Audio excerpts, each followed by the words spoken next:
Defining property, मतलब living बोलने से नहीं होगा। बाहर में मैंने एक ब्रिक रख दिया, उसमें ईयर बाय ईयर धूल जमता गया, थिकनेस इंक्रीज हुआ, तो उसका भी तो ग्रोथ हुआ। We will identify whether that organism is what we are expecting और नॉट। जेनस और स्पीशीज दोनों ही सेम हो जाएंगे, that will be called as tautonym. Zoology मतलब एनिमल के अकॉर्डिंगली आएगा।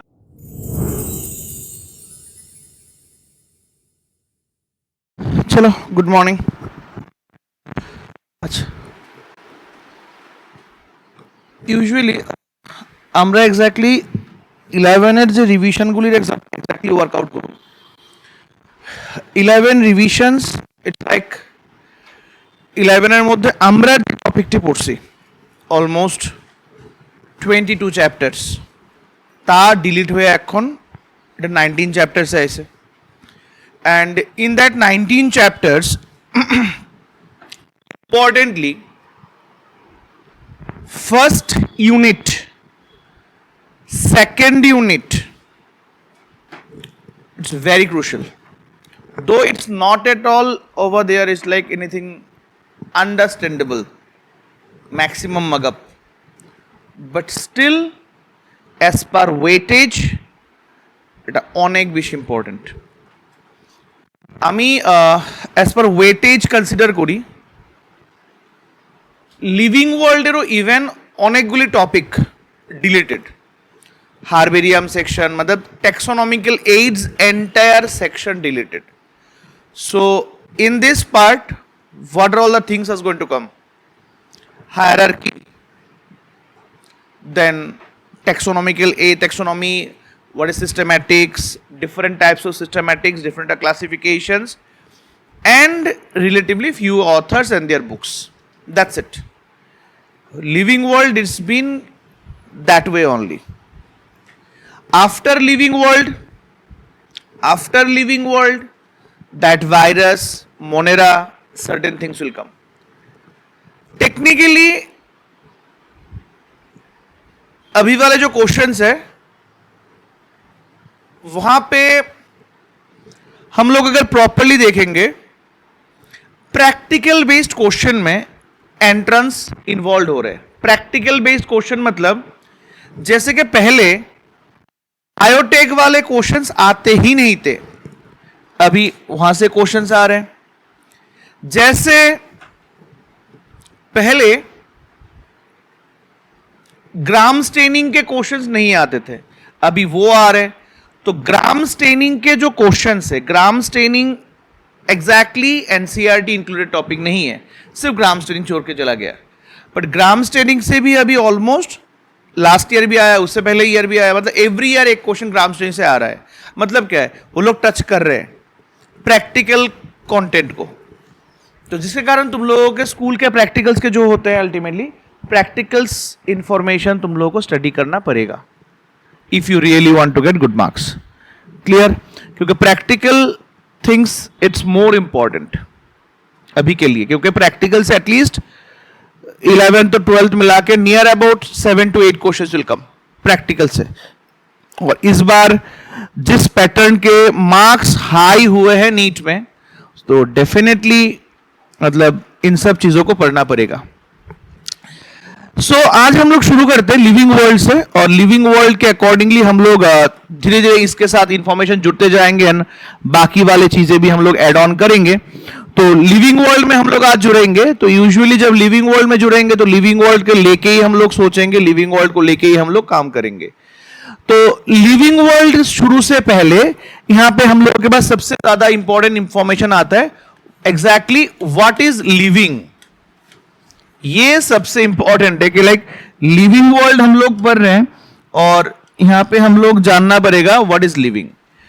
मतलब अभी तुम लोग बोलोगे जो ब्रीथ करते हैं, जो एक्सक्रीट करते हैं, जो चलते फिरते हैं, सभी लिविंग है। हाँ फाइन, चलो ये सारे के सारे जो भी पॉइंट्स मैंने बोले कि like digestion, that excretion, then movement, then like breathing, ये सारे लिविंग कैरेक्टर्स हैं।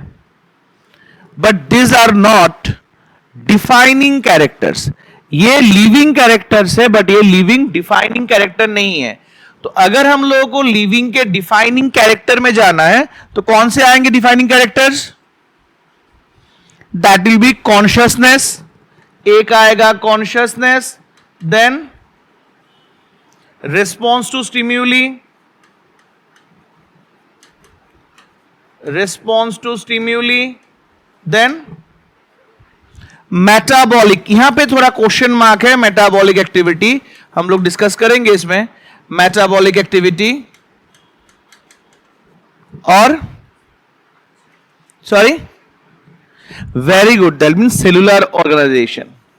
तो यूजुअली देखो यहां पे बहुत से कुछ हम लोग अभी डिस्कस करेंगे, क्योंकि मैं रिवीजन क्लास का मतलब ही है ऐसे टॉपिक के ऊपर डिस्कस करना जहां पे डिस्कस किया जा सकता है। कॉन्शियसनेस जो है दैट इज ये सबका ही है, बट एक होता है सेल्फ कॉन्शियसनेस,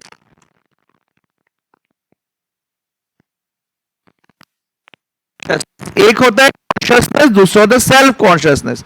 सेल्फ कॉन्शियसनेस वो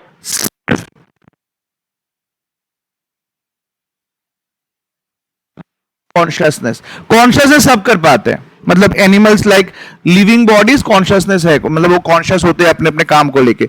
बट सेल्फ कॉन्शियसनेस अगर हम लोग स्ट्रेस अप करेंगे, सेल्फ कॉन्शियसनेस सिर्फ और सिर्फ वो response to stimuli, that definitely it's a important factor. कहीं पे भी टच हो, कुछ सेंसेशंस हो, like real react on it, heat cold, that हम लोग रिएक्ट कर पाते हैं response to stimuli, that is a good stimulus. मतलब कोल्ड, ये सारे स्टिमुलस के अंदर, तो दिस आर द पार्ट जो यहां पे आए। मेटाबॉलिक एक्टिविटी में एक वर्ड आएगा सेल फ्री सिस्टम,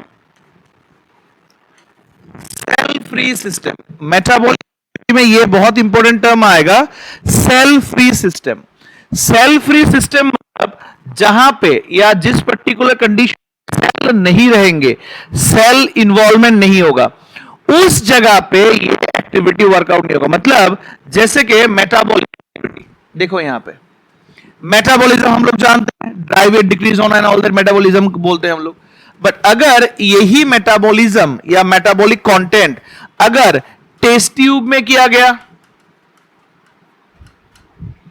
अगर यही मेटाबॉलिज्म टेस्ट ट्यूब में किया गया, वहां पे केमिकल रिएक्शन में भी तो मेटाबॉलिज्म होता है, बट वो तब होगा तो अल्टीमेटली अगर वो सेल में हुआ तब कैरेक्टर नहीं होगा, जब सिस्टम में होगा तभी हम लोग उसको डिफाइनिंग कैरेक्टर बोल सकते हैं। समझ में आया बात?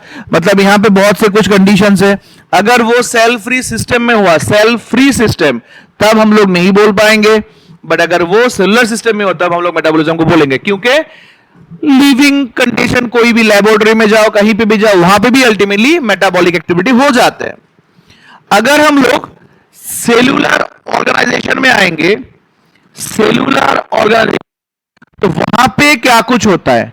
अंडर दैट सेलुलर ऑर्गेनाइजेशन,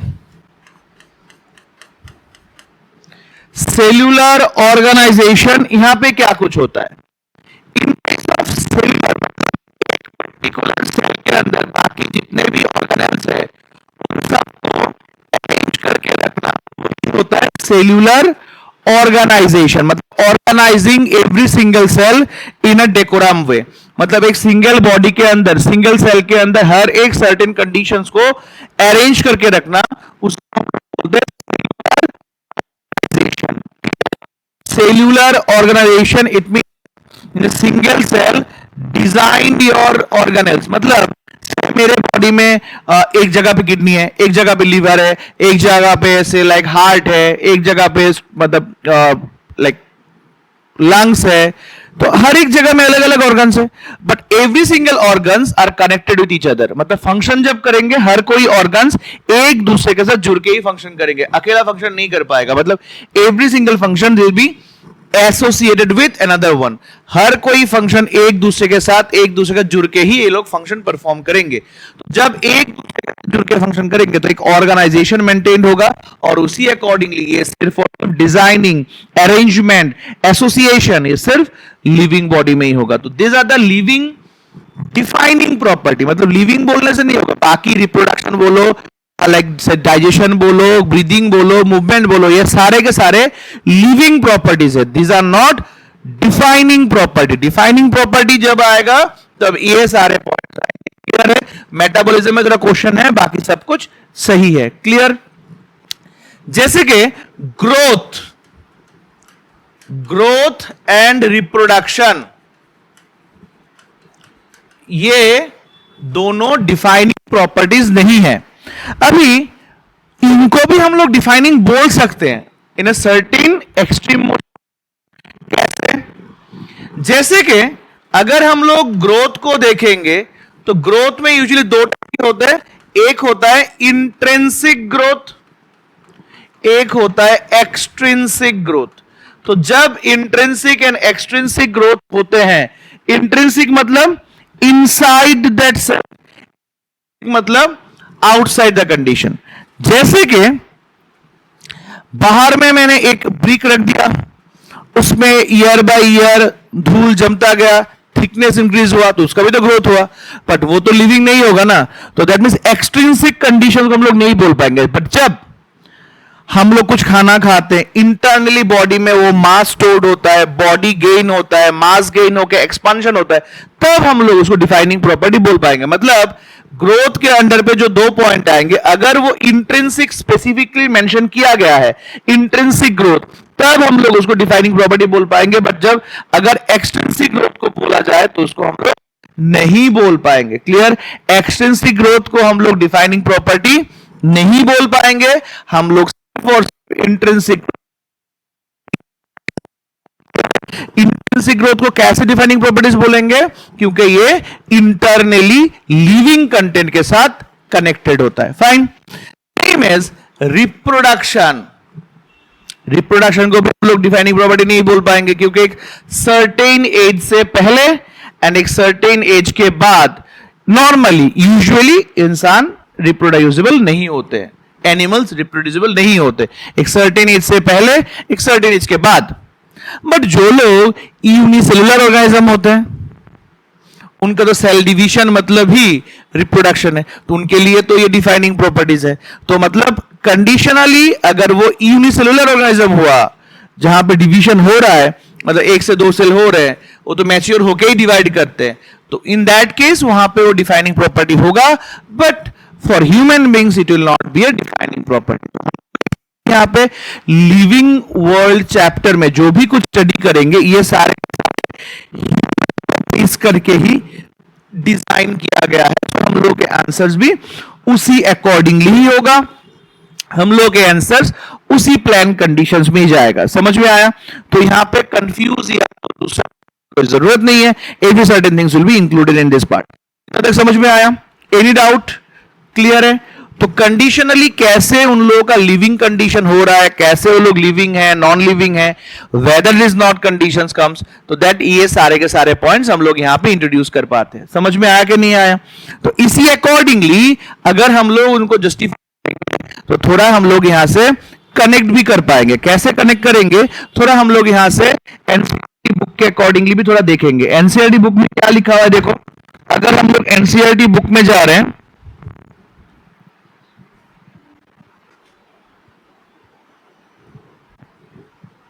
अच्छा जो हम लोग यहां पे एग्जैक्टली देख रहे हैं, तो मैंने जितना भी यहां पे दिखाया उसके अकॉर्डिंगली समझ में आया। अभी नेक्स्ट हम लोग यहां पे क्या देख पाएंगे, तो उसी चीज के अकॉर्डिंगली हम लोग थोड़ा यहां पे लिविंग कंडीशंस में आएंगे। तो जो मैं यहां पे दिखा रहा था exactly growth increase in size, जो एग्जैक्ट वही है, around growth increase in size, mass, height of an organism, this occurs by cell division. तो यूनिसेलुलर ऑर्गेनिज्म जो होते हैं, यूनिसेलुलर ऑर्गेनिजम्स, उनके अकॉर्डिंगली ये सारे के सारे चेंजेस होंगे। That same way animals grow up to a certain age, but plants, but conditionally हम लोग देखेंगे कि like in the later years they are only a hence there growth is definite, मतलब ग्रोथ कंडीशन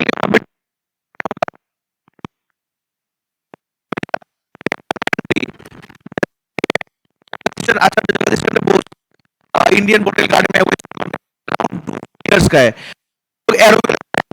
मतलब पौंडीचेरी में, वहां पे अराउंड 500 साल पुराना मिलेगा। तो लाइक प्लांट्स ग्रो हो रहे हैं। In that case living world और नॉन लिविंग में यूनिसेलुलर ऑर्गेनिज्म के लिए ग्रोथ रिप्रोडक्शन आर सिनोनिमस, मतलब यूनिसेलुलर ऑर्गेनिज्म उनके अल्टीमेटली ग्रोथ जो चीज है, रिप्रोडक्शन भी अल्टीमेटली सेम ही ओनली, बिकॉज डिवीजन होके ही हो रहा है। तो plants animals growth reproduction are two separate words. Living world के लिए intrinsic growth ultimately defining, intrinsic growth, extrinsic growth हम लोग इंक्लूड नहीं करते हैं। दैट केस एक्युमुलेशन मैटर करता है। एक्सट्रिंसिक ग्रोथ सैंड डून्स ग्लिसरीज ये सब एक्सट्रिंसिक ग्रोथ में आते हैं, बट वो प्रॉपर्टी में नहीं आएगा क्योंकि कंडीशंस उसके accordingly glaciers year by year store हो रहे हैं, ग्लेशियर्स इंक्रीज हो रहे हैं, तो थोड़ा ना लिविंग है, तो वो भी तो mass growth but can not be considered as a defining factors. तो रिप्रोडक्शन के कंडीशन में एक्चुअली हम लोग जानते हैं, ये इसमें हम लोग नहीं घुस रहे हैं। तो रिप्रोडक्शन यूजुअली अगर हम लोग कंसिडर करेंगे तो मेटाबॉलिज्म मैंने बोला था, कैटाबॉलिज्म एनाबॉलिज्म दो पार्ट होते हैं। अगर होगा तो हम लोग उसको एक साथ बोल सकते हैं, अगर ड्राई वेस्ट डिक्रीज होगा तो उसको हम लोग कैटाबॉलिज्म बोलेंगे। एनाबॉलिज्म एग्जांपल हम लोग फोटोसिंथेसिस को रखते हैं, कैटाबॉलिज्म हम लोग रिप्रोडक्शन रेस्पिरेशन को रखते हैं, यही तो हम लोग exactly. तो इन दैट केस अगर हम लोग यहाँ पे इन सब चीजों को देखेंगे तो यहाँ पे क्या है, मैंने एनसीईआरटी के बोला ना, एनसीईआरटी लाइन मैंने यहाँ पे कंडीशन किया है, sum total of all the chemical reactions occurring in a coordinated manner to support life is called metabolism, occurs in both unicellular and in multicellular organism. Non-living objects do not perform metabolic process. तो non-living मतलब क्या है यहाँ पे, अगर हम लोग यहाँ पे केमिकल कंटेंट लेके लेबोरेटरी में तो हम लोग डिफाइनिंग प्रॉपर्टी नहीं बोल पाएंगे ना, बाहर नहीं पाएंगे। तो दैट्स द कंडीशन। तो इंपॉर्टेंट पॉइंट में क्या आएगा, reproduction indefinite infertile couple worker honey भी, इनके लिए तो रिप्रोडक्शन नहीं होगा। Reproduction is not a differentiating character between the living and non living, क्योंकि ये कुछ कुछ कंडीशंस में है। Chemical reactions performed in a test tube neither living non living, तो ये लिविंग भी नहीं है नॉन लिविंग भी नहीं है, मैंने बोला था अभी। Metabolic reaction performed outside can be referred to as living character reactions but not living things. Living reaction तो लिविंग हो ही सकता है but is be not a living property, defining property. समझ में आया? तो इसके अकॉर्डिंगली हम लोग यहां पे चेंजेस कर सकते हैं। ऑर्गेनाइजेशन द मोस्ट इंपॉर्टेंट, एक बॉडी के अंदर बहुत से ऐसे ऑर्गन्स हो सकते हैं but every single organ are connected with each other, क्योंकि हार्ट फंक्शन करेगा तो बाकी फंक्शन, बाकी कंडीशन भी फंक्शन करना पड़ेगा, क्योंकि बाकी ऑर्गन फंक्शन नहीं करेगा तो हार्ट फंक्शन नहीं कर पाएगा। स्टोमक कर रहा है तो बाकी वाले भी कर पाएंगे। This all are like associated.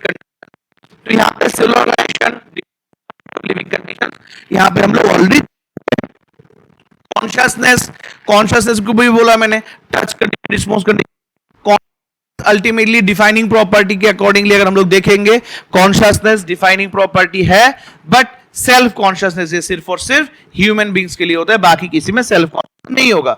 अभी हम लोग आएंगे नोमेनक्लेचर। बिफोर कमिंग मैं यहाँ पे आ रहा हूं टेक्सोनॉमी में, क्योंकि नोमेनक्लेचर स्टडी करूंगा और टेक्सोनॉमी स्टडी नहीं करूंगा, वो हम लोग नहीं जानेंगे। तो टेक्सोनॉमी कंडीशन में अगर हम लोग देखते हैं, ये टेक्सोनॉमी वाला टर्म, टेक्सोनॉमी वाला टर्म सबसे पहले किन्होंने दिया था? टर्म सबसे पहले कौन दिया था? ये एनसीईआरटी बुक में हम लोग ऑलरेडी देख चुके थे, that is Augustin P de Candolle. Taxonomy term सबसे पहले कौन दिया था? A P D Candolle, that is A.P.D.E. Candolle, Augustin P de Candolle. तो टेक्सोनॉमी वाला टर्म सबसे पहले कौन दिया था? That is Augustin. तो अगस्तिन टेक्सोनॉमी वाला टर्म सबसे पहले कौन दिया था? A.P.D. कैंडोली। तो अगस्तिन पी द कैंडोली। तो टेक्सोनॉमी वाला टर्म अगस्तिन पी द कैंडोली दिया था। इस टेक्सोनॉमी में डेफिनेशन क्या है? टेक्सोनॉमी डील्स विद, हम लोग लिख सकते हैं या तो अगर जानते हो, study of principle process of classification. Taxonomy मतलब क्या है? Study of principle and process of classification, that is principle and processes of classification. Study of principle and process of classification, it's called taxonomy. Clear? Study of principle and process of classification को हम लोग क्या बोलेंगे? Taxonomy बोलेंगे. Study of principle and process of classification, it's called taxonomy. तो taxonomy APD आंदोलन ने दिए थे. टैक्सोनॉमी 3 टाइप के होते हैं: alpha taxonomy, beta taxonomy, delta taxonomy. Taxonomy usually 3 type के होते हैं: alpha, beta and delta. Alpha taxonomy always deal with morphological characters. Alpha taxonomy that is deals with what? All morphology. Morphology में externally जो हम लोग देख पाते हैं, क्योंकि पिछले वाले मतलब पहले साइंटिस्ट के पास इतने अच्छे खासे माइक्रोस्कोप्स नहीं थे, तो ये लोग दुनिया को जिस तरह से भी डिवाइड किए हैं, डिफरेंशिएटेड किए हैं, everyone differentiate in the pace of कौन? Morphology only. क्योंकि दुनिया पहले जब क्लासिफाइड था तब साइंटिस्ट ने मॉर्फोलॉजी को ही बेस किया था. तो alpha taxonomy deals with all morphological features. Same way beta taxonomy. Beta taxonomy मतलब a part of morphology, all important characters.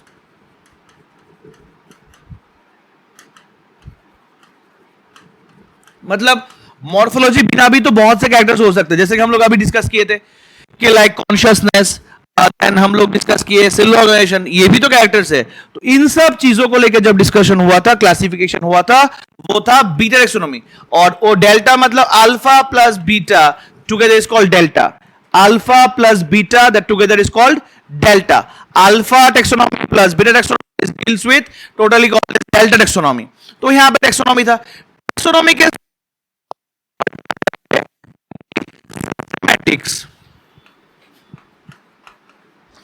Taxonomy के साथ हम लोग और एक वर्ड में आएंगे, systematics.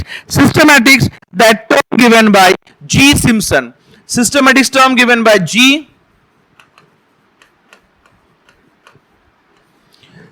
Simpson. Systematics term given by what? G. Simpson. Systematics term given by G. Simpson. तो in that case ये जो systematics term हम लोगों ने कौन दिया था? G. Simpson ने दिया था. Systematic मतलब क्या है? Taxonomy plus phylogenetics. Simply word में हम लोग अगर बोलेंगे taxonomy plus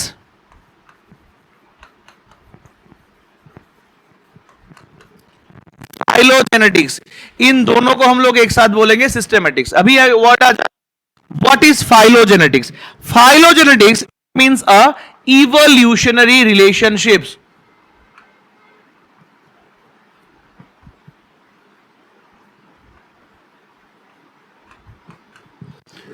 Phylogenetics that deals with evolutionary relationships. What does it mean by evolutionary relationships? मतलब year by year, generation में हम लोग फैमिली में कॉमन कैरेक्टर कोई ना कोई डील कर रहे हैं. किसी ना किसी में भी एक ना एक फैमिली कैरेक्टर ऐसा होगा ही. जैसे कि मेरे में शायद मेरे चिन जो पोर्शन है ये ब्रेक डाउन है, तो ये मेरे फैमिली के जितने भी मेंबर्स, सबके चेहरे अलग अलग हो सकते हैं, बट सबकी ये चिन थोड़े कनेक्टेडली ब्रेक डाउन है. मतलब दिखने को ऐसा लगता है थोड़ा ब्रेक डाउन होगा. तो लाइक ऐसे के कंडीशन यहाँ पे थोड़ा ये ब्रोकन पार्ट में है, तो ये सारे के सारे फैमिली मेंबर्स हम लोग कैरी कर रहे हैं. तो ये हम लोग का एक मतलब शाह फैमिली का एक रिकॉग्नेबल कैरेक्टर है. तो ये कैरेक्टर्स हम लोग उसको इवोल्यूशन रिलेशनशिप बोल सकते हैं. मतलब इवोल्यूशनरी हम लोग कनेक्टेड है, डेवलप्ड हुआ है. हम लोग मेरे नाना परदादा उनसे तो हम लोग बहुत डेवलप्ड है, बट कनेक्टेडली एक कैरेक्टर ऐसा होगा जो हम लोग को कनेक्ट कर रहा है, उसको हम लोग बोलते हैं evolution relationship. That is also called genetics. Evolutionary, जैसे कि बहुत पहले ऑर्गेनिज्म एनिमल और आज के एनिमल में अगर हम लोग कंपेयर करेंगे, ओरिजिन तो सबका ही सेम है, मतलब फॉर्मेशनल कंपेरेटर तो सबका ही सेम है. तो देयर इज इवोल्यूशन रिलेशनशिप्स. तो this are called phylogenetics. Taxonomy along with phylogenetic जब एक साथ डिस्कस होगा उसको हम लोग बोलेंगे सिस्टमैटिक, जिसका टर्म किससे दिया था? Term given by G Simpson. अभी ये जी सिम्पसन का टर्मिंग जो है, अकॉर्डिंगली हम लोग किसी भी चीजों को 4 वे में डिफाइन कर सकते हैं. 4 वे में कैसे डिफाइन करेंगे? अगर हम लोग कंडीशनल डिफाइन करेंगे, कोई भी अननोन स्पीशीज को नोन करने के लिए हम लोग को सबसे पहले देखना पड़ेगा उनका क्या? कैरेक्टराइजेशन. राइट. फर्स्ट हम लोग क्या ऑब्जर्व करेंगे? उनके कैरेक्टर. सेकेंडली हम लोग क्या करेंगे after characterisation? That be identification. Characters को पिक करके हम लोग आइडेंटिफाई करेंगे. Okay, then that will be identification after identification हम लोग क्या करेंगे उनको, दैट इज क्लासीफाई करेंगे। कोई भी अननोन कंडीशन को हम लोग पहले क्लासीफाई करेंगे एंड लास्टली हम लोग उनका नेमिंग देंगे, दैट इज नोमेनक्लेचर। तो ये 4 स्टेप है जो एग्जाम में बहुत टाइम आ चुका है कि ये चारों स्टेप्स किसी कंडीशन में कनेक्ट होते हैं, जैसे कि characterisation, identification, classification, nomenclature. Characterisation means what way, character मतलब तुम पहले जो देखे हो, से तुम आज साइनस में आके बोले हो कि लाइक साइनस में कुछ ना कुछ देख के मम्मी को बोले मम्मी कुछ ना कुछ एक मैंने देखा है, क्या देखा है, एक थोड़ा सा मैम मम्मी ब्लैकिश कलर का या थोड़ा ब्लैकिश व्हाइट कलर का कुछ है जिसमें 4 से 6 ऐसे विंग्स लाइक मतलब पैर लाइक स्ट्रक्चर्स हैं और वो ऐसे ही मतलब वॉल में ऐसे ही चढ़ता है, जाके रूफ में भी बैठ जाता है, लाइक ऐसे ही चढ़ता है, देखने में बहुत अजीबोगरीब है। तो फर्स्ट मम्मी सुन के ही डायरेक्टली बोल देगी कि लाइक हाँ चलो ये शायद स्पाइडर है। अभी मम्मी तो देखी ही नहीं वो स्पाइडर है कि नहीं, बट वो तो बोल देगी स्पाइडर है। क्यों? एग्जैक्टली उनके पास प्री इक्विप्ड कैरेक्टर्स सर पे थे। तुम्हारा कैरेक्टर जब मैच कर गया उन्होंने आइडेंटिफाई कर लिया, आइडेंटिफाई करने के बाद उन्होंने क्लासीफाई कर दिया, क्लासीफाई करने के बाद नेमिंग कर दिया। मतलब कोई भी हम लोग अगर देखेंगे, क्योंकि दुनिया में सबसे ज्यादा और सबसे बड़ा अल्टीमेटली फाइलम कौन सा है, आर्थ्रोपोड्स, तो उसके ही सारे ज्यादा कंडीशंस होंगे। तो जो भी देखोगे ऑलमोस्ट आर्थ्रोपोड्स के कंडीशंस भी मैक्सिमम होंगे। तो देखने के बाद वो अपने कैरेक्टर के साथ मैच करेंगे, उसको अल्टीमेटली लाइक आइडेंटिफाई करेंगे, देन क्लासीफाई करके उनका नेमिंग कर देंगे। तो दिस आर बेसिक थिंग्स जो होता है एग्जैक्टली। तो characterisation, identification, classification and what, that is nomenclature. तो कंडीशनली यहां पे हम लोग ये सारे टर्म्स यूज कर सकते हैं कैरेक्टराइजेशन, क्लासिफिकेशन, कंडीशन से। तो कोई भी कंडीशन से हम लोग जब करेंगे तो ये तीनों ऑप्शन हम लोग आएंगे। अभी आते हैं हम लोग नोमेनक्लेचर, जो मैं यहां पे डिस्कस कर रहा हूं। नोमेनक्लेचर आने से पहले about 1.7 to 1.8 million species on earth have been identified and described. Around 1.7 दुनिया के कितने अनोखे अनोखे चीजें थे, उस चीजें accordingly about 1.7 to 1.8 million species on earth have been identified and described. उसके अकॉर्डिंगली हम लोगों के पास ये वाला टर्म आया, biodiversity is a term used to describe the enormous variety of life on earth. मतलब बायोडाइवर्सिटी करंटली हम लोग क्लास 12 में स्टडी कर रहे हैं। बायोडाइवर्सिटी कंडीशंस क्या है, मतलब एक पर्टिकुलर ऑर्गेनिज्म जो अलग अलग फॉर्म पे इस धरती में, इस वर्ल्ड में प्रेजेंट है, उन सब को कलेक्टिवली हम लोग बोलते हैं बायोडाइवर्सिफिकेशन या बायोडाइवर्सिटी।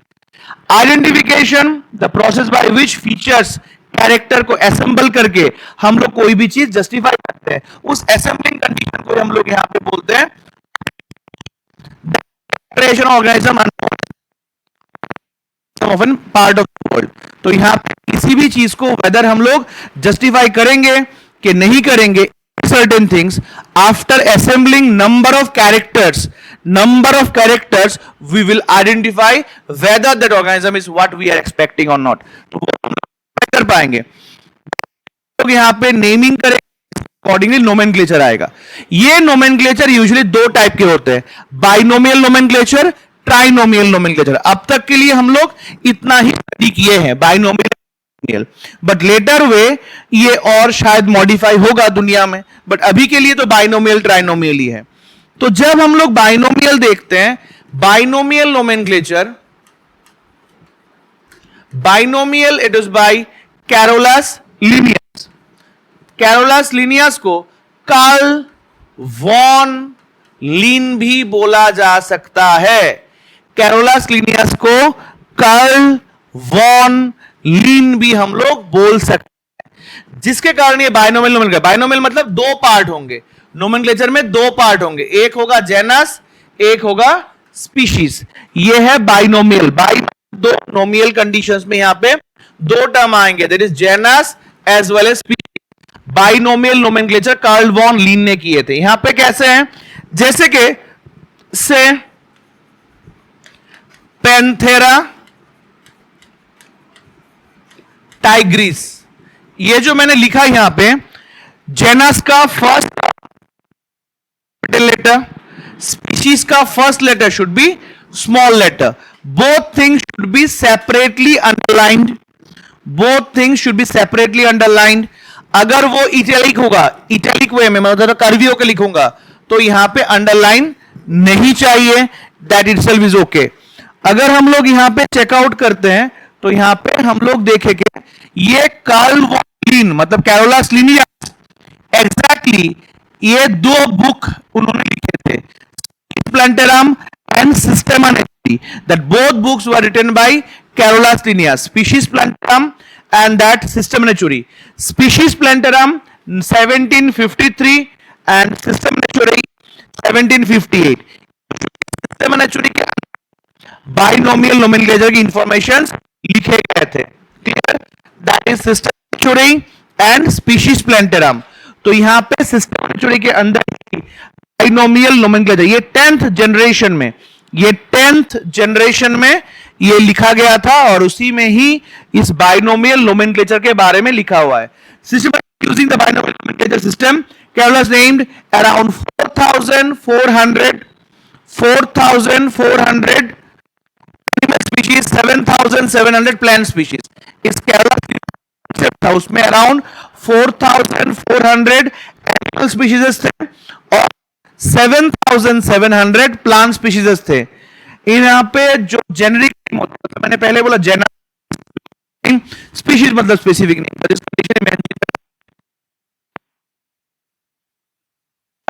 मैंगीफेरा एम का कैपिटल लेटर है, इंडिका का स्मॉल लेटर है, and that be common name of mango.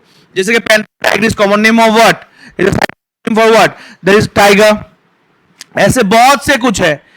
But कभी कभी क्या होता है ना, कभी कभी ये दोनों genus as well as species दोनों ही सिमिलर हो जाते हैं। जब दोनों सिमिलर हो जाएंगे उनको हम लोग क्या बोलेंगे, टोनिम। जब जेनस और स्पीशीज दोनों ही सेम हो जाएंगे that will be called as tautonym. जैसे के catla catla, Bubalus is a buffalo, catla catla it is catla, hilsa hilsa it is ilish. तो लाइक ये सारे के सारे नाम क्या है, जेनस में जेनस दोनों सेम है, तो इन सब को हम लोग क्या बोलेंगे उसी अकॉर्डिंग डिफाइन कर पाएंगे, ओके और नॉट। तो यहां पे हम लोग वो सब टर्म्स दे पाएंगे। कंडीशनली यूज क्या होता है इनके, single scientific name replacement of multiple vernacular condition, मतलब एक अभी से इंसानों को मतलब ह्यूमन बींग्स अलग अलग कंट्री में अपने अपने लैंग्वेज अलग अलग टर्म आएंगे, अलग अलग वे में एक्सप्लेन हो पाएगा। तो अगर मैं जाऊंगा घाना में वर्क करने, केनिया में वर्क करने, शायद वो लोग कुछ अलग से बोलेंगे इंसानों को, तो मुझे समझ में प्रॉब्लम होगा। बट साइंटिफिक नेम तो सब जगह सेम होगा। इसके लिए थ्रू आउट द वर्ल्ड में एक कॉमन प्लेटफॉर्म बनाने के लिए ये साइंटिफिकल नेम्स या binomial nomenclature first of all introduce किया गया था। Description of organism enables people arrive the same name. तो यहां से समझ में आता है कि हम लोगों को कहां से क्या कुछ डिराइव हुआ है। Ensure that the name has not been used for the more than one work organism, मतलब इससे हम लोग को पता चलता है कि एक चीज अलग अलग चीजों के लिए यूज नहीं होगा, मतलब हर एक का एक यूनिक नेम होगा। तो यहां पे अभी क्या होता है, ये तो कंडीशन है। उसके बाद लास्ट में हम लोग साइंटिस्ट का नाम बिठा सकते हैं, जैसे कि ऐसे लीन मतलब genus species and that scientifical condition. तो यहां से पता चल जाएगा कि लिनियस ने ये बाइनोमियल नोमेनक्लेचर डिफाइन किया था और ये उनके अकॉर्डिंगली कंट्रीब्यूशन है। तो ऐसे साइंटिफिकल नेम हम लोग बिठा सकते हैं। साइंटिस्ट के नेम के नीचे अंडरलाइन नहीं चाहिए, वो जैसा है वैसा ही हो जाएगा, उसमें अंडरलाइन नहीं चाहिए होगा। सेम ट्राइनोमियल जब हुआ था, ट्राइनोमियल बाय लेमार्क, ट्राइनोमियल कौन किया था, लेमार्क ने। जैसे कि अभी इंसानों का नाम ऐसा नहीं कि होमोसेपियंस है, अभी इंसानों का नाम क्या है, होमोसेपियंस सेपियंस। अभी क्या है,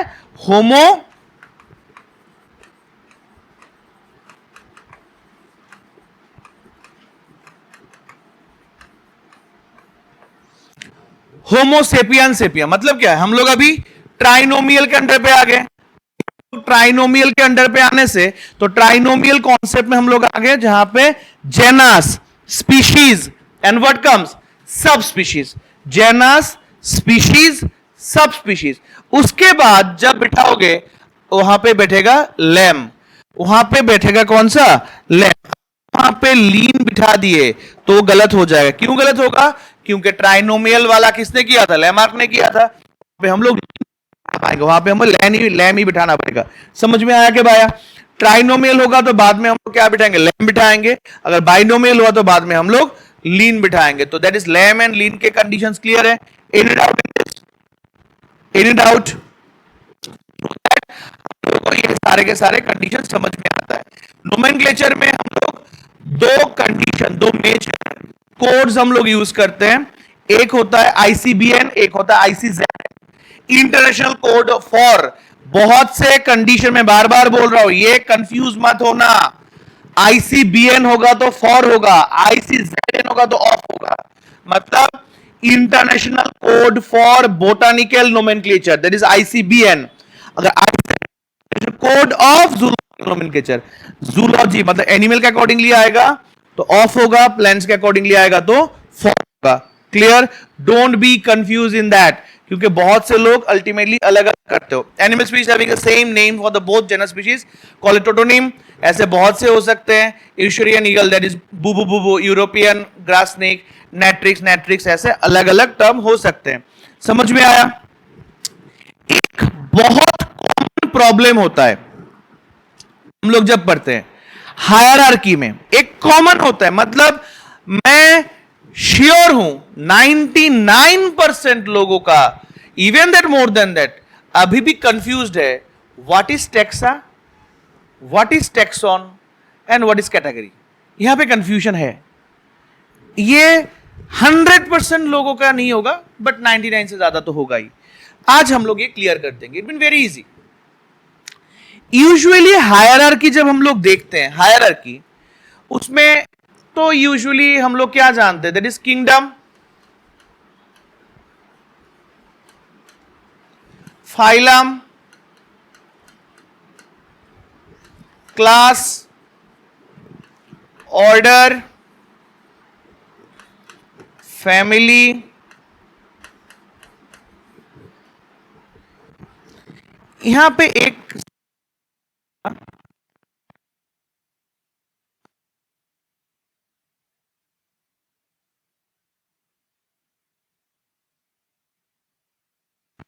स्ट्रक्चर को हायरार्की बोलते हैं। पूरे स्ट्रक्चर को हम लोग हायरार्की बोलते हैं। तो अगर हम लोगों को टैक्सॉन और कैटेगरी में डिफाइन करना है, मतलब बहुत अच्छे से समझ लो, ये सारे के सारे जो है फाइलम, कंडीशंस, ये सारे के सारे हैं हम लोगों के क्या, टैक्सॉन। बट कैटेगरी कौन से आएंगे, से phylum Arthropoda, it's a condition. मतलब Arthropoda, phylum, Mollusca, phylum, Porifera, ये सारे के सारे क्या है, दिस आर टेक्सॉन्स। उनके अंडर पे जो एग्जांपल्स होंगे, स्पॉन्ज, मोलास्का, मतलब मोलास्का में क्या आएगा, स्नेल्स, स्नेक, ये से आएंगे सब कुछ, this will be called as category. Condition clear है? मतलब पूरा का पूरा फाइलम जो टर्म है, फाइलम तो एक स्पेसिफिक मेरे लिए नहीं आएगा, सबके लिए फाइलम आएगा। तो phylum conditionally will be taxon, but उसके अंडर पे जो भी एग्जांपल्स आएंगे, this will be called as category. मतलब किंगडम कौन सा है, एनिमल किंगडम। किंगडम तो एनिमल है, एनिमल के अंदर फाइलम आ रहा है, फाइलम क्या है, मेरा टैक्सॉन है। तो किंगडम, ये जो मैं हायरार्की, हर के लिए हायरार्की अलग होगा, एनिमल हायरार्की अलग होगा, एक्स हायरार्की अलग होगा, वाई हायरार्की अलग होगा, सबके हायरार्की अलग होगा। हायरार्की में हर एक इंडिविजुअल कंटेंट को हम लोग क्या बोल रहे हैं, दैट बी टैक्सॉन। टैक्सॉन का जो एग्जांपल्स आएंगे, that B called as categories. Clear है बात? तो दैट वे हम लोग डिफाइन कर पाएंगे। जैसे कि phylum, it's a taxon, but Porifera, phylum Porifera, Mollusca, then Echinodermata, Cnidaria, this will be called as category. समझ में आया कि नहीं आया? क्लियर है? अपने अपने लैंग्वेज में लिख के रखो तो फिर याद रहने, तो भूल जाओगे कि लाइक फाइलम क्लास और order, this are like a taxon. But phylum में तो बहुत से फाइलम है ना, पोरीफेरा होगा, देन मोलास्का आएगा, आर्थ्रोपोड्स आएंगे, इकोनोडर्म्स आएंगे. This are be called as what? Categories. इस पोर्शन में दिस हायरार्की इटसेल्फ, हम लोग जब ऊपर से नीचे तक आएंगे, कॉमन कैरेक्टर्स क्या होगा? इंक्रीज होगा. और नीचे से ऊपर तक जब जाएंगे, कॉमन कैरेक्टर डिक्रीज होगा. हम लोग अगर ऊपर से नीचे आएंगे, कॉमन कैरेक्टर्स क्या होगा? इंक्रीज होगा. और नीचे से ऊपर जब जाएंगे तब हम लोग डिक्रीज होंगे. ट्राइब जो है ये अभी न्यूली इंट्रोड्यूस्ड है.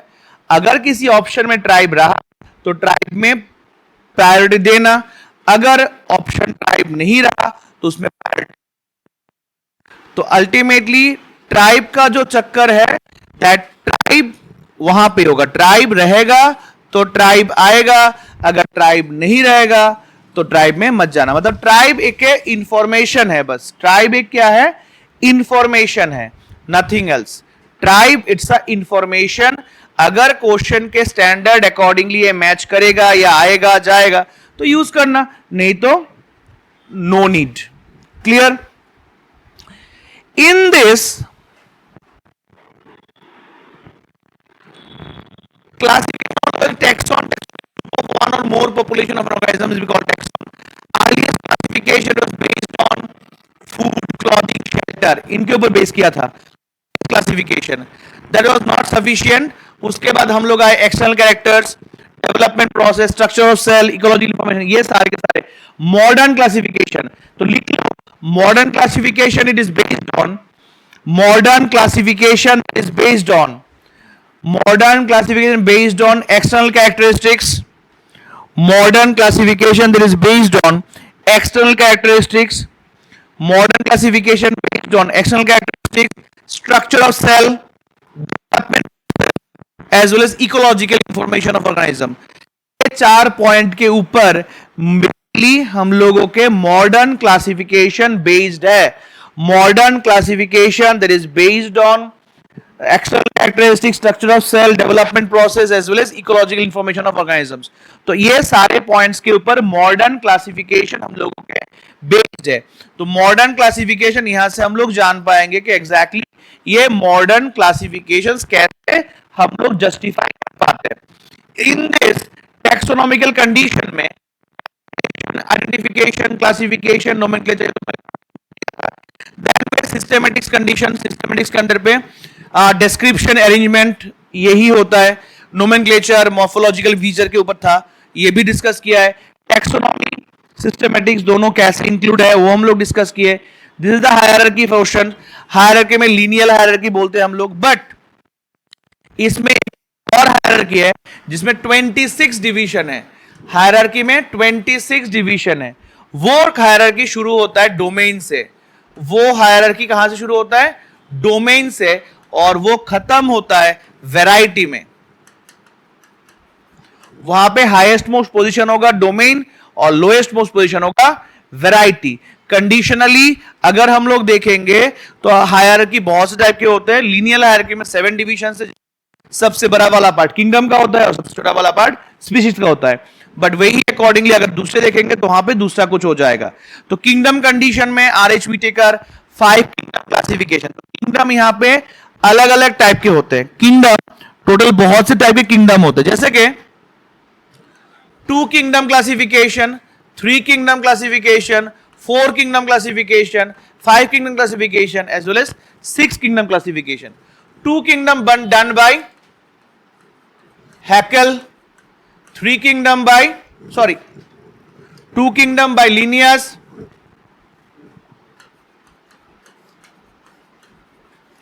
3 by Haeckel, 4 by Copeland, 5 का that is Whittaker, R.H. Whittaker, और 6 किंगडम कार्ल ऊज. तो ये कंडीशन है. 2 kingdom by Carolus Linnaeus, 3 kingdom by Haeckel, 4 kingdom by Copeland, 5 kingdom by Whittaker and six kingdom by Carl Woese. तो अलग अलग लोग अलग अलग कर रहे हैं, राइट, उसमें तो कोई इश्यू नहीं है। In this as per Linnaean classification that was described in two different forms, animal and plant. Linnaeus ने क्या किया था, दो पार्ट में डिवाइड किया था, animal and plant. Animal and plant three kingdom में क्या इंट्रोड्यूस हुआ था, that is be three kingdom में क्या आया था, मोनेरा। थ्री किंगडम में आया था मोनेरा। फोर किंगडम में क्या आया था, that is protista. Five kingdom में क्या इंट्रोड्यूस हुआ था, दैट इज फंजाई। बाकी सब थे, एड ऑन थे।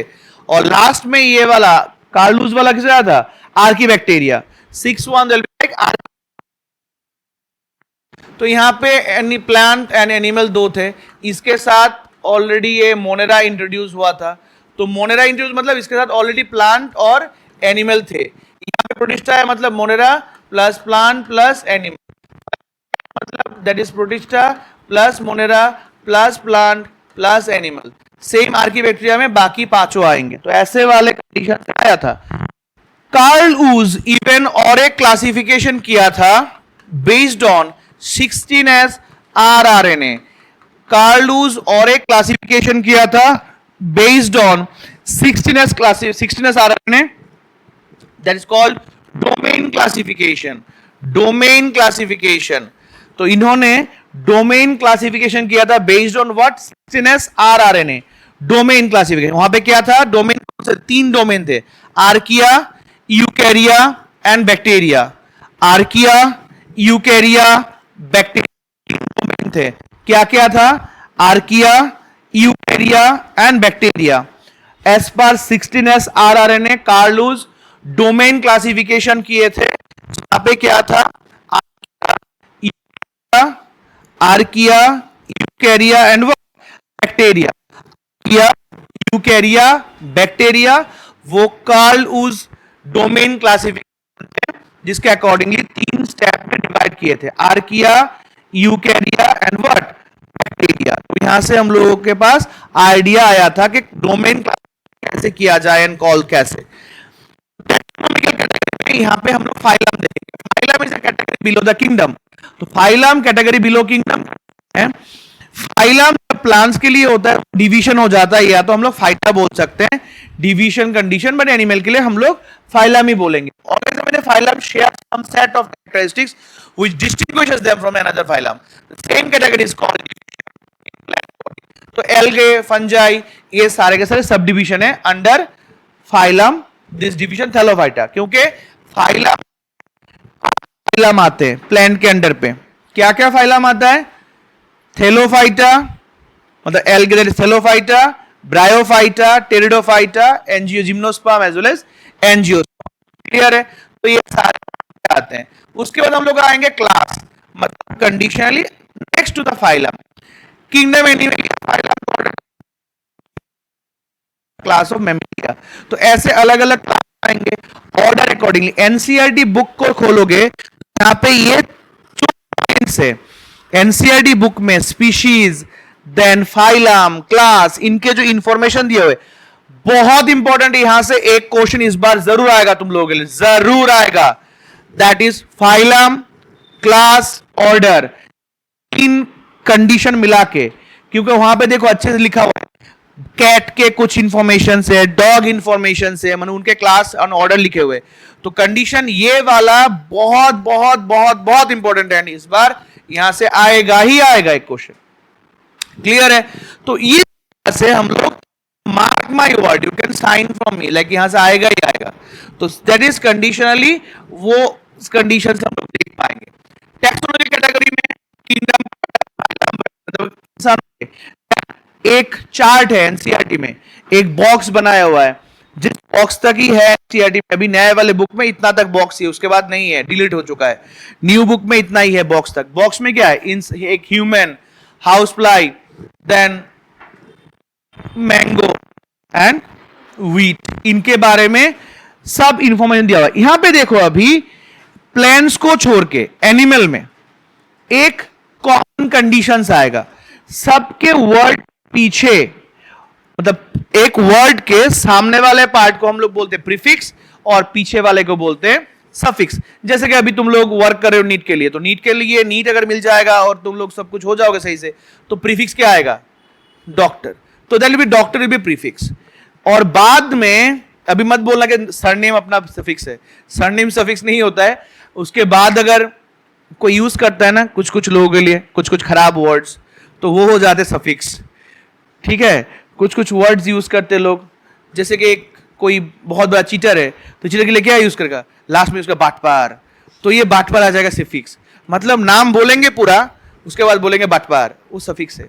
तो ऐसे वो सफिक्स और प्रीफिक्स होता है। तो anyway don't take in bio way. तो लास्ट में जो वर्ड्स के ये 3-4 लेटर्स होते हैं वो कॉमन रहते हैं, एलएस, ओई, एनई। तो ऐसे बहुत से वर्ड्स यहां पे लिखो, काउंट करो तो क्लियर हो जाएंगे। तो उस अकॉर्डिंगली जो पूरा का पूरा डिवीजन या पूरा सेटअप रहता है उसी को हम लोग बोलते हैं सफिक्स। और उस सफिक्स को अगर हम लोग प्रॉपर्ली यूज करेंगे सब लोगों को ये आइडिया क्लियर हो जाएगा। क्लियर है? तो सफिक्स से बहुत से क्वेश्चन बहुत से टाइम सफिक्स में आया है कि सफिक्स अगर एलएस होगा तो क्या होगा, सफिक्स अगर ओई होगा तो एई होगा तो क्या होगा। जैसे क्वेश्चंस ऑलरेडी आ चुके हैं, 2-3 टाइम आ चुके हैं नीट में। तो यहां से तुम कनेक्ट कर पाओगे। ये बॉक्स बहुत अच्छे से पढ़ना, क्योंकि ये बॉक्स तुम लोगों के लिए इंपॉर्टेंट है, क्योंकि ये बॉक्स से क्वेश्चन जरूर जरूर जरूर जरूर बनेगा। इंसान का सडनली बोलेंगे ऑर्डर क्या है, इंसान का क्लास क्या है, तो ऐसे वाले क्वेश्चन पूछेंगे। ये हो गए ऑलमोस्ट लिविंग वर्ल्ड के इंफॉर्मेशन में कुछ। मैं बोल रहा हूं लिविंग वर्ल्ड में हम लोगों को मिलेगा क्या? जो लोग ऑनलाइन कर रहे हो ऑब्वियसली उनके लिए ये ऑप्शंस अवेलेबल नहीं होंगे, सिर्फ ऑफलाइन स्टूडेंट्स के लिए होगा। हम लोग इस क्लास के क्या करेंगे? हम लोग इस क्लास में यहां पे हम लोग बाय टुमारो एक अलग सा ग्रुप रहेगा जिसमें बाय टुमारो हम लोग कुछ एमसीक्यूज डालेंगे जो एक्सपेक्टेड एमसीक्यूज है और प्रिपरेटरी एमसीक्यूज है। कुछ एक सेट ऑफ एमसीक्यूज हम लोग डालेंगे। आफ्टर एमसीक्यूज के बाद हम लोग वहां पे शॉर्ट नोट्स देंगे 1 वर्ड्स के। 1 word short notes in sense of मतलब काइंड ऑफ फिलअप या लाइक वो ट्रू फॉल्स में काम पे आएगा या तो वो स्टेटमेंट में काम पे आएगा, वैसे वाले शॉर्ट नोट्स। एंड इंपॉर्टेंटली हम लोग कुछ हाई वैल्यूड नोट्स भी वहां पे ऐड ऑन करेंगे। मतलब एक कंप्लीट 3 कंटेंट का एक कंडीशन हम लोग डिस्ट्रीब्यूट करेंगे जो क्लास को रिवाइज करने में या तो एसोसिएट करने में हेल्प हो। एंड उसी के ऊपर next class that means that is on next Saturday, क्योंकि इस वीक तक संडे मतलब इस वीक मतलब ये मंथ सॉरी सितंबर मंथ हम लोग एक ही दिन करके क्लास देंगे, अक्टूबर होना तो 2 दिन हो जाएगा, तो वहां पे हम लोग मल्टीप्लाई करते रहेंगे। सो नेक्स्ट संडे जब आओगे तब तुम लोग लिविंग वर्ल्ड के ऊपर तुम लोग का एग्जाम रहेगा एंड लिविंग वर्ल्ड के बाद हम लोग नेक्स्ट चैप्टर कैरी करेंगे। क्लियर है? तो इसी अकॉर्डिंगली ये प्लान सॉर्ट होगा एंड दैट वे ये पूरा का पूरा क्लास कंटिन्यू होता जाएगा। समझ में आया? सो आई डोंट थिंक सो कोई इशू है इन इस पे। तो पूरा फोकस करो, देखो, प्लान करो and then bang on this part. ठीक है? सो मिलते हैं नेक्स्ट वीडियो में within full terms within biological classification. Thank you from Synapse.